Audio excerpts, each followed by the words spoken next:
And the final thing is price increases. Price increases. I'm writing it in red.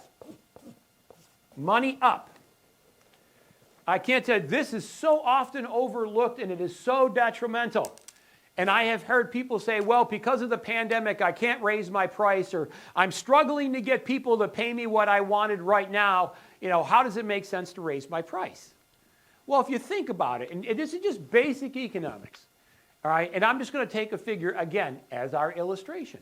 So if the cost of living goes up 5% per year, now with inflation, all this, don't look at that. That'll just confuse it. So if the cost of living goes up 5% per year, and you haven't raised your price for 5 years, now we're not talking about compounding, nothing, just 5% per year, 5 years. That means now, 5 years in the future, you've lost 25% of your purchasing power. That means the dollar that you got 5 years ago, that dollar is now only worth 75 cents to you. Now, do people like price increases? No, nobody likes it. I don't like it either. But do they begrudgingly accept it because they recognize that prices go up across the board? Absolutely. Absolutely, right? Go to your local Kroger's, grab a can of peas, and it says 78 cents. I will tell you, go there in the first week of January, that same can of 78-cent peas is 83 cents.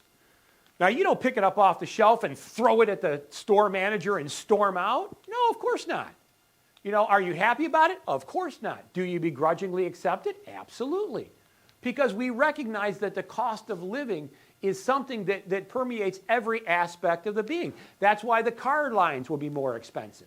That's why food's going to be more expensive. That's why electronics are more expensive year to year to year. Now, the forward-thinking retailers, in an attempt to justify these increases, come out with a new model.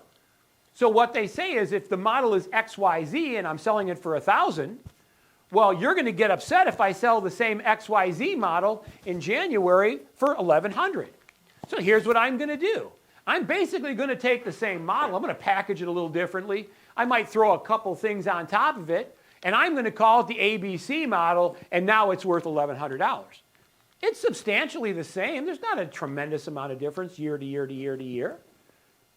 Again, forward-thinking retailers understand that, but the important thing for you is that you are now more valuable to your clients this year coming up than you were last year. Imagine you were a doctor. Do you think your doctor got smarter year to year to year?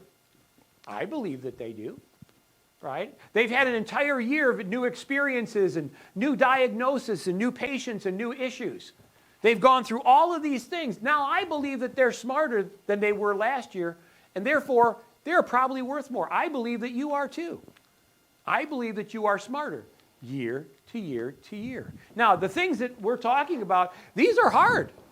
Most people have never done these.